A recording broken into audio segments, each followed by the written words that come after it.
Buenas noches a todos los que están participando hoy en el Zoom y los que nos están siguiendo a través de la página de Facebook de Diálogos al Café, Marcos Escudero.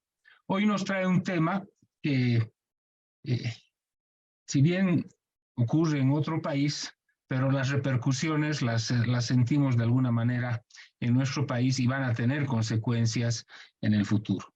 El largo conflicto del sur peruano que nos genera una serie de preguntas, o sea, tanto tiempo en conflicto, ¿qué hay detrás de él? ¿Qué escenarios se vislumbran hacia adelante? ¿Qué explicación nos pueden dar algunos investigadores que, que lo están viviendo de mucho más cerca? Y es por ello que hoy hemos invitado investigadores académicos para que nos ayuden a descifrar lo que está ocurriendo en el sur peruano y explicarnos también por qué no repercute en el resto del país aparentemente. Hoy nos acompaña don Pablo Vilca, director del Observatorio Regional 50+1, grupo de análisis político, abogado con posgrados en ciencia política y gobierno. Bienvenido, Pablo. Muy buenas noches. Voy a concentrar más mi presentación, las ideas, en lo que viene ocurriendo en Puno en este momento. Algunas cosas seguramente tendrán una interpretación diferente a la que ha planteado Jaime, ¿no? Aunque ciertamente hay varios aspectos en los que coincidimos. Efectivamente, digamos, a la fecha, lo que observamos, vemos, es que hay una disminución, ¿no? Podemos coincidir en la protesta en el país. Estas son cifras que trabajamos en 50+1, que es la institución a la cual yo pertenezco, ¿no? Y vamos a ver que hubo un gran, digamos, pico, ¿no? En la segunda quincena de enero, ¿no? Por el número de provincias donde había marcha, los bloqueos, etcétera, ¿no? Y bueno, luego ha habido una disminución evidente, ¿no? Digamos, esto se aprecia en la data que hemos sistematizado a partir de los reportes de la Defensoría del Pueblo. Y lo mismo se puede ver en el caso de Puno, ¿no? Que, como bien lo han señalado, ha sido probablemente la región en donde las protestas y movilizaciones han tenido una presencia más permanente, ¿no? A diferencia, digamos, de lo que ocurrió en el ámbito nacional, donde luego del pico hubo una disminución. En Puno se mantuvo una meseta hasta buena parte de casi todo el mes de febrero, inicios de marzo, y lo que ha habido las últimas semanas es una disminución de estas acciones, ¿no? De marchas y bloqueos, específicamente, medidas por provincias. Sin embargo, sería, creo, poco optimista, tal vez señalar de que en Puno las cosas se han acabado, ¿no? Ya luego voy a extenderme un poco más en relación a esta explicación. Si vemos las protestas por algunas etapas, digamos, yo diría que básicamente hay dos grandes fases, ¿no? Una primera, que básicamente está circunscrita a lo que ocurrió el año pasado, ¿no? Desde el 7 de diciembre, cuando se produjo este intento de golpe de Pedro Castillo, y el fin, digamos, de año, las fiestas de fin de año, ¿no? Que básicamente es una etapa, yo diría, reactiva. Coincido ahí con lo que ha señalado Marisa, parte también Jaime, ¿no? En relación a las razones, los drivers que estuvieron detrás de primera fase de este estallido, ¿no? Donde hubo una importante presencia de sectores rurales, campesinos, que se movilizaron en sus propias regiones, ¿no? Esto también con apoyo de sectores urbanos, aunque, como señalaba ahí Marisa Remí, digamos, enfocadas también en una parte del territorio ubicada en el sur del país, ¿no? Sin embargo, esta primera fase concluye casi de manera natural, vamos a llamarlo, con las fiestas de fin de año, y de manera, digamos, contraria a lo que sostenía el gobierno actual en el Perú, y también varios actores, digamos, observadores desde la capital, desde Lima, ¿no? Donde anunciaban también que ya las movilizaciones habían llegado a su fin, ¿no? Estas se retomaron el 4 de enero. Y esta segunda fase, más bien, a diferencia de la primera, que fue más reactiva, diría yo, se caracterizó porque presentó ciertos niveles de organización, ¿no? De hecho, la tregua fáctica que hubo entre las fiestas de fin de año y el 4 de enero, donde se retoman las protestas, fue más bien una etapa de articulación, de intentos de coordinación entre los distintos sectores que se oponían al gobierno de Dina Boluarte, ¿no? Y básicamente, digamos, ahí hubieron algunos hechos que creo han marcado, algunos hitos que han marcado esta segunda fase, ¿no? Por supuesto, empezó muy concentrado también en la parte sur del país, parcialmente en la Sierra Central, hasta que el 9 de enero ocurre, digamos, tal vez la tragedia mayor de todo este proceso, ¿no? Con los enfrentamientos ocurridos alrededor del aeropuerto de Juliaca y en el centro de Juliaca, ¿no? Donde mueren en principio 17 personas en un solo día, ¿no? Una cantidad, digamos, grande, inclusive para estándares peruanos, diría yo, ¿no? Donde tenemos un ciclo de conflictividad bastante grande en el país, ¿no? Y además, por supuesto, también fallece un policía es incinerado esa noche en la ciudad de Juliaca, ¿no? Esto genera, pues, una suerte de crecimiento de la protesta, y además ocurre algo que es ha sido poco usual en los ciclos o en las etapas, los sucesos de conflicto en el país, ¿no?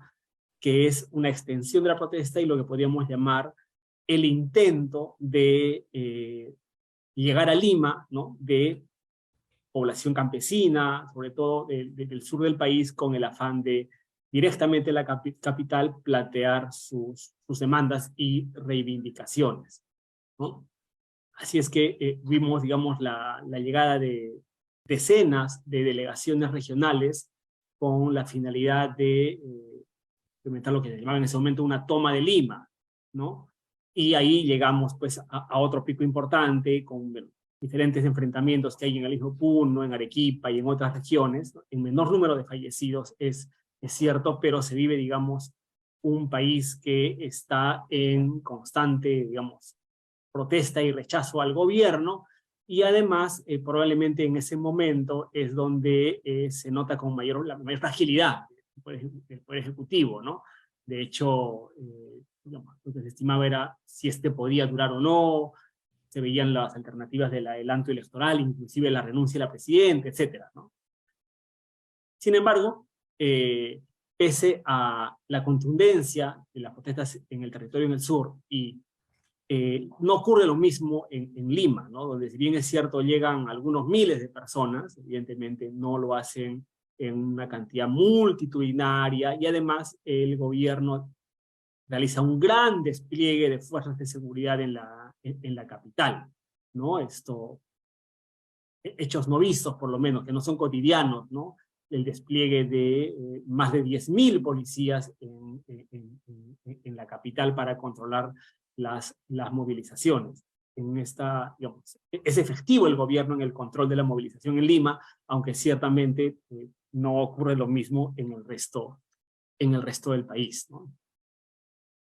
Sin embargo, esto le sirve al gobierno de Dina Boluarte para empezar, digamos, a introducir el relato de que ya pasó lo peor, de que las movilizaciones y las protestas no van a conseguir el efecto de lograr la salida del gobierno, de la renuncia de Dina Boluarte, pero tampoco el adelanto electoral, que era la otra gran demanda que se planteaba, ¿no? Y sin embargo pasan luego varias semanas, desde enero hasta inicios de marzo, diría yo prácticamente, en la que todavía persisten las movilizaciones. De hecho, en ese transcurso hay digamos, esta nueva normalidad, por decirlo de alguna manera, se produce un segundo intento de toma de Lima, con un menor impacto, ciertamente, por el agotamiento de las propias poblaciones que están en protesta ya durante cerca de más de 2 meses, ¿no? Y además donde hay una concentración cada vez más acotada a, en cierto momento, las provincias altas de Cusco, el departamento de Puno, ¿no? Y finalmente, digamos, llegamos a una etapa en la que ya se va produciendo el retorno a las regiones de las personas que han estado en Lima y una suerte de calma tensa, diría yo, en este territorio, ¿no? Entonces, para verlo por etapas y tratar de esquematizar un poco, yo diría que estos, digamos, dan hay diferentes características en cada una de estas, de estos periodos de tiempo de la protesta, ¿no? En este contexto, creo que es útil también señalar que hay algunos hechos que, digamos, permiten entender tal vez un poco mejor lo que ha venido ocurriendo. En principio, algo que, digamos, ha sido característica de estas movilizaciones, ¿no? Ya lo han señalado, es en principio, digamos, que la columna vertebral ha estado conformada básicamente por el movimiento campesino, ¿no? De una u otra manera, los sectores campesinos, indígenas del sur, han cobrado una actoría política que no tuvieron, que aparentemente habían perdido, ¿no? Y que a raíz de estos acontecimientos, digamos, lo que ha habido es un protagonismo indudable, ¿no? ¿Cuáles van a ser las consecuencias? ¿Cómo va a discurrir este proceso? Es algo que está por verse, ¿no? Sin embargo, esto creo que sostener o creer de que ya acabó la protesta y por tanto toda este proceso político no, digamos, ha concluido, a mí me parece que estamos en realidad recién empezando a ver hacia dónde va a discurrir toda este protagonismo político de los sectores campesinos. Lo segundo tiene que ver con que también creo que hemos podido apreciar que a diferencia de lo que ha ocurrido en la totalidad de conflictos que hemos visto en el Perú los últimos 20 años, por lo menos, ¿no? En este caso, no ha habido ningún reconocimiento de responsabilidad política ni penal de parte del gobierno peruano. Ninguna autoridad o funcionario del gobierno peruano se ha hecho cargo de todas las consecuencias que han habido en términos de víctimas y otros casos de violaciones a los derechos humanos que han sido documentados no solamente en el Perú, sino por actores, digamos, internacionales, ¿no? Eso es algo nuevo. En el Perú, anteriormente, cuando ocurría un conflicto y habían consecuencias lamentables, usualmente las autoridades asumían cierto nivel de responsabilidad. Había algún ministro que salía, ¿no? Recordemos el año 2009, el Baguazo, que fue un conflicto también traumático en la historia de nuestro país. Cayó todo un consejo de ministros. Acá no ha habido eso. Acá más bien al contrario, ¿no? Quienes han tenido un rol protagónico y han tenido responsabilidad política, por lo menos en estos hechos, no solo permanecen en sus cargos, sino que en el caso del primer ministro, que fue ministro de Defensa durante el mes de diciembre, ¿no? Cuando ocurrieron ya los hechos en Ayacucho, ¿no? Sobre todo con intervención del ejército, fue elevado a primer ministro, ¿no? Y, por supuesto, desde la clase política no ha habido ningún intento siquiera de control político en relación a estos hechos. Ese es un asunto que es distinto frente a lo que vimos en el país en otros momentos, ¿no? Y creo además que eso explica en buena medida el tipo de duración, de reacción de la movilización y la protesta. El no ver que el gobierno, el Estado peruano asuma un nivel de responsabilidad y que se genere una suerte de impunidad frente a todos estos hechos, ha sido pues uno de los de las razones, creo, para que continúe esta movilización, ¿no? Y en tercer lugar, creo que otro elemento que cabe señalar, ¿no? Es que durante este periodo también se ha podido apreciar la conformación de una coalición, ¿no? De apoyo al gobierno, ¿no? Dina Boluarte fue la vicepresidenta de Pedro Castillo, que asumió, digamos, el gobierno tras el intento de autogolpe y sin demasiados apoyos políticos, ¿no? Explícitos por lo menos, y lo que hemos visto durante este tiempo es que se ha ido articulando una coalición de actores favorable al gobierno, que es el que lo sostiene, ¿no? Podemos ver, por supuesto, las Fuerzas Armadas, la policía como una parte de ese grupo, pero también se puede apreciar con claridad, digamos, que hay una coalición donde también se encuentran varios medios de comunicación, sobre todo los que están ubicados en Lima, ¿no? Y que fungen de medios de comunicación nacional, que son, pues, aliados, ¿no? De facto del gobierno, y lo mismo puede decirse de la derecha peruana, ¿no? Que ha pasado de haber perdido las elecciones el año 2021 a sostener a un gobierno, ¿no? Que en principio, digamos, tenía características políticas distintas, ¿no? Y por supuesto también en esta coalición se encuentran, pues, sectores económicos, sobre todo ubicados en la capital, ¿no? Entonces, yo diría que esos son, digamos, algunos elementos que se han ido viendo a lo largo de estas distintas fases que he mencionado. Solo para concluir, hablar un poco de Puno, ¿no? Puno lleva 100 días en paro o en movilización. Es probablemente una cantidad de tiempo bastante grande, inédita, diría yo, casi, ¿no? Aunque ciertamente han existido ya en la región digamos, algunos hechos en los que esta pauta de resistencia en la región ya se han producido. El año 2004, ¿no? Luego del asesinato del alcalde en la provincia del Collao y Lave, la provincia permaneció, digamos, en una suerte de resistencia durante varios meses hasta que se convocó a un nuevo proceso electoral. Lo mismo ocurrió el año 2011 con el Aymarazo, ¿no? Que fue otro proceso importante también de, digamos, demanda, movilizaciones, que duró varios meses, esa vez en contra de digamos, el otorgamiento de una concesión minera en un distrito que está justamente al lado de la frontera con Bolivia, ¿no? Lo cierto es que en Puno, digamos, la movilización tiene algunas características, ¿no? Es constante, es una movilización que ha sido prácticamente transversal a todos los sectores de la sociedad y del territorio, a diferencia de otras regiones, que ha estado más acotada en ciertas zonas. En Puno ha habido es una reacción en todas las provincias, con una multitud de actividades de marcha, bloqueos, ¿no?